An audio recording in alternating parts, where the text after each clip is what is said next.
Haleluya, puji Tuhan, salam sejahtera bagi kita semua, Bapak Ibu, keluarga besar GPDI El Shaddai Magelang. Kita bersyukur karena hari ini kembali kita diberikan kesempatan oleh Tuhan untuk menikmati kebenaran firman Tuhan. Mari Bapak Ibu yang ada di rumah, kita akan menyimak dan membuka Alkitab kita di dalam Matius pasal 25. Matius 25 ayat 31 sampai 33. Demikianlah bunyi firman Tuhan.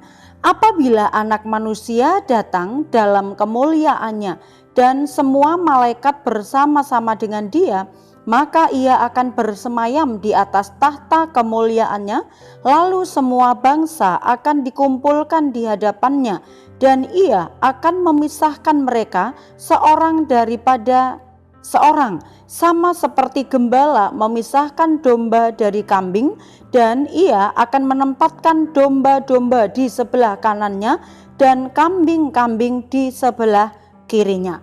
Puji Tuhan, hari ini saya memberikan tema firman Tuhan, domba atau kambing, ya. Nah, Bapak Ibu, kalau kita berbicara tentang kedua binatang ini, tentu saja kita sering melihatnya, ya, dan bahkan kita juga melihat seolah-olah binatang ini itu mirip atau hampir sama, tetapi domba dan kambing ini memiliki postur memang hampir sama, namun keduanya ini sangatlah berbeda, ya. Nah, domba dan kambing ini memiliki perbedaan. Domba itu memiliki tanduk yang melengkung, artinya dia tidak suka menanduk, ya. Kemudian domba ini dia juga patuh, dia nurut. Jadi kalau misalnya domba itu akan disembelih pun dia tidak akan meronta-ronta. Dia selalu ikut apa kata tuannya. Dia selalu pasrah dengan apa yang dilakukan oleh tuannya atau oleh gembalanya. Dia juga suka bergerombol, ya.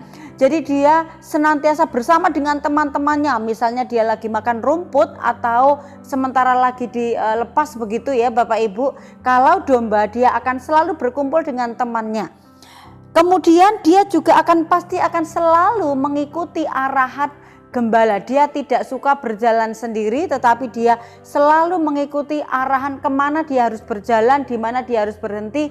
Pasti akan mengikuti arahan dari sang gembalanya, ya. Ini adalah ciri-ciri domba atau karakter domba pada umumnya. Kemudian kalau kambing, Bapak Ibu, kambing ini memiliki tanduk yang berbeda dengan si domba, ya. Kalau domba tadi tanduknya itu melengkung ke bawah, tapi kalau kambing tanduknya itu adalah lancip ke atas. Dia suka menanduk karena dia merasa punya tanduk, dia suka menanduk.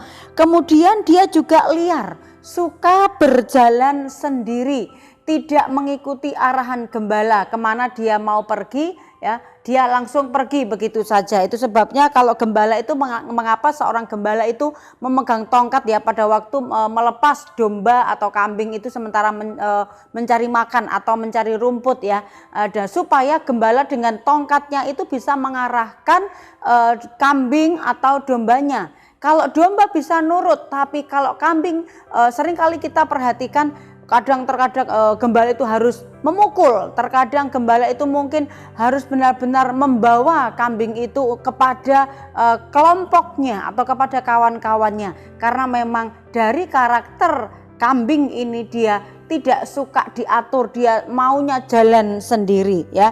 Nah, mengapa Yesus menggunakan perumpamaan domba dan kambing untuk orang benar dan untuk orang yang tidak benar? Karena karakter kedua binatang ini itu sungguh sangatlah berbeda.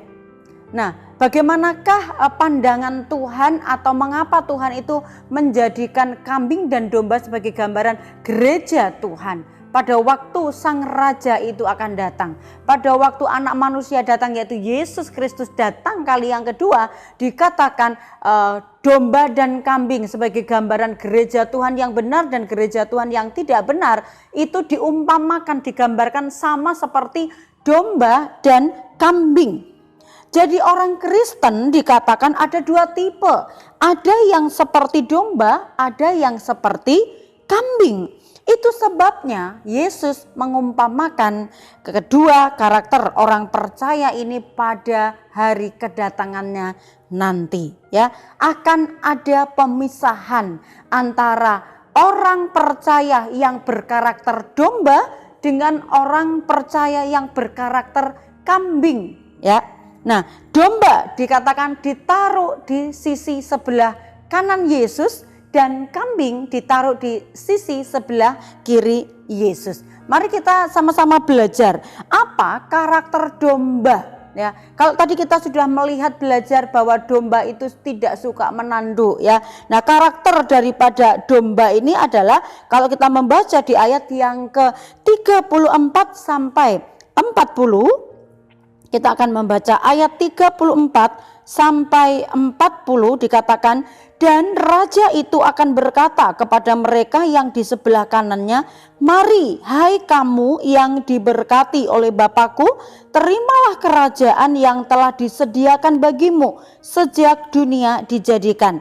Sebab ketika aku lapar kamu memberi aku makan, ketika aku haus kamu memberi aku minum, ketika aku seorang asing kamu memberi aku tumpangan, ketika aku telanjang kamu memberi aku pakaian, ketika aku sakit kamu melawat aku, ketika aku di dalam penjara kamu mengunjungi aku. Maka orang-orang benar itu akan menjawab dia katanya, Tuhan, bila manakah kami melihat engkau lapar dan kami memberi engkau makan, atau haus dan kami memberi engkau minum? Bila manakah kami melihat engkau sebagai orang asing dan kami memberi engkau tumpangan, atau telanjang dan kami memberi engkau pakaian?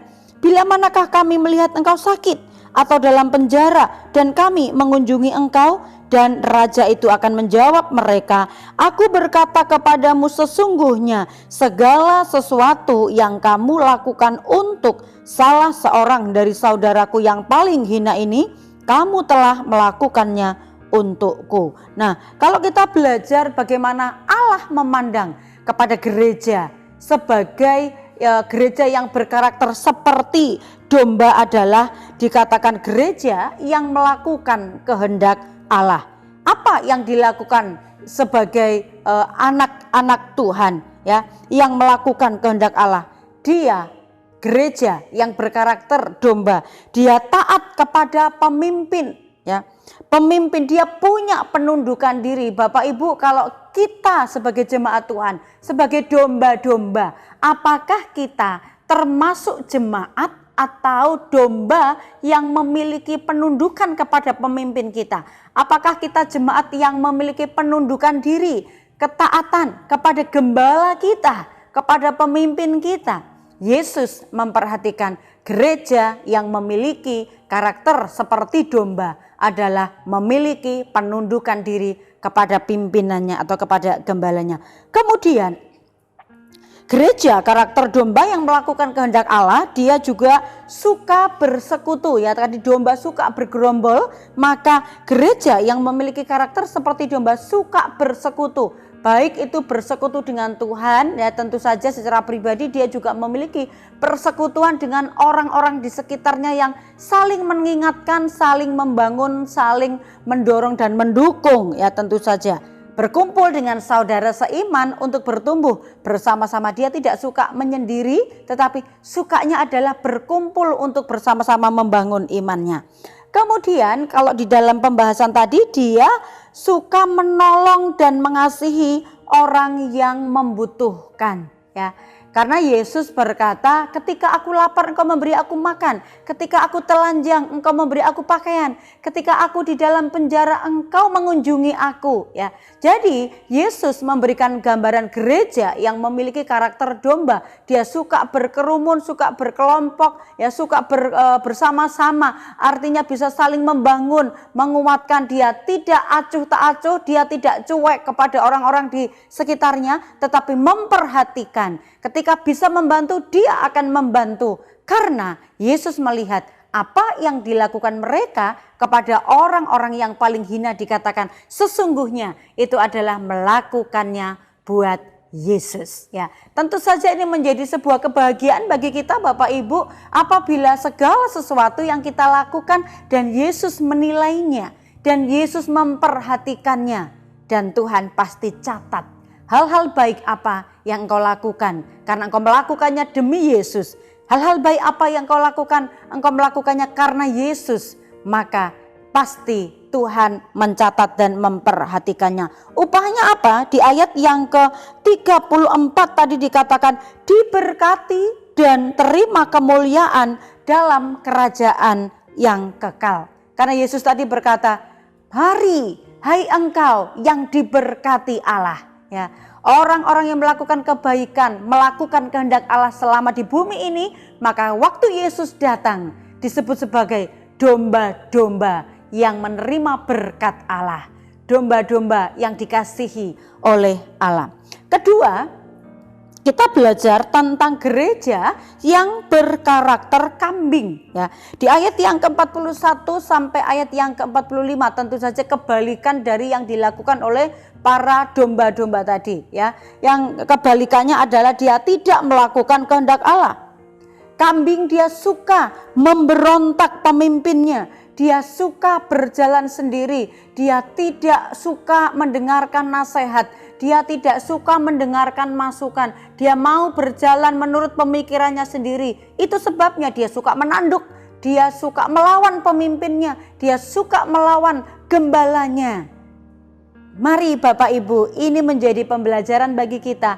Jangan kita menjadi gereja yang berkarakter kambing, suka melawan, suka berjalan semaunya sendiri, susah diatur, tidak mau tunduk kepada gembala.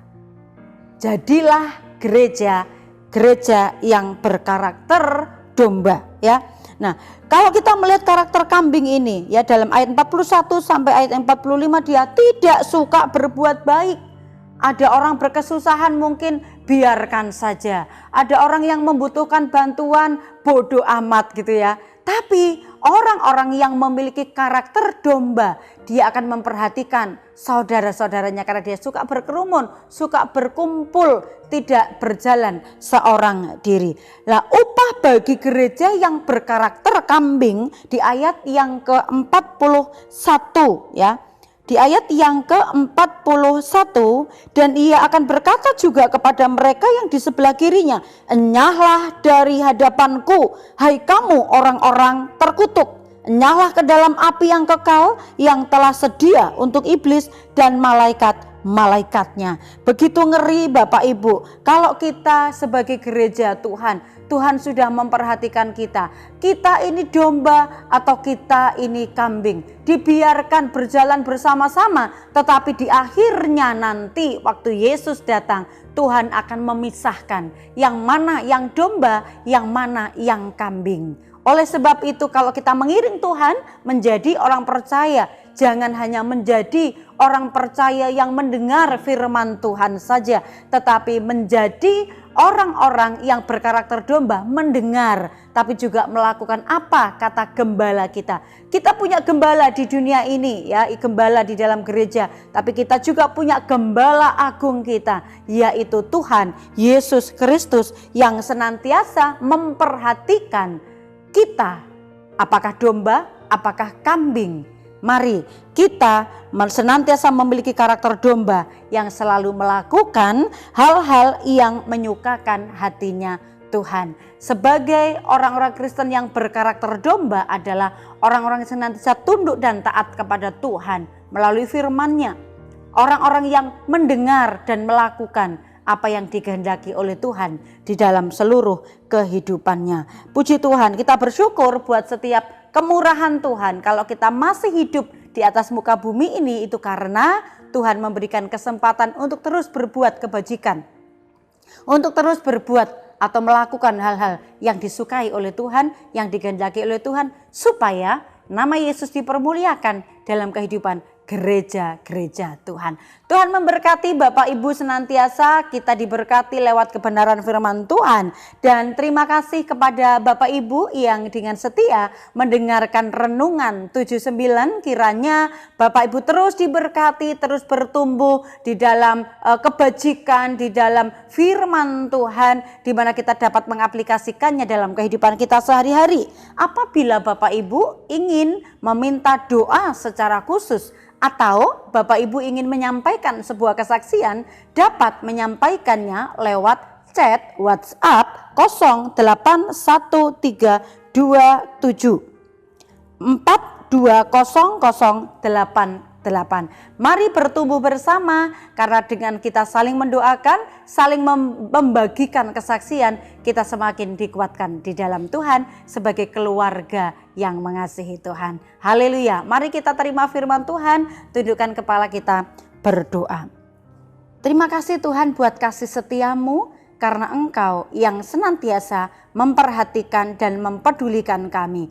Kami bersyukur buat setiap firman-Mu yang kami dengar. Kami mau menjadi pelaku-pelaku firman-Mu, bukan hanya saja menjadi pendengar akan firman-Mu. Kami bersyukur karena setiap firman-Mu itu yang akan mendidik kami, memimpin kami, supaya hidup kami berkenan di hadapan Tuhan. Berkati umat-umat-Mu, keluarga GPDI El-Shaddai Magelang, untuk mereka menjadi pelaku-pelaku akan firman Tuhan.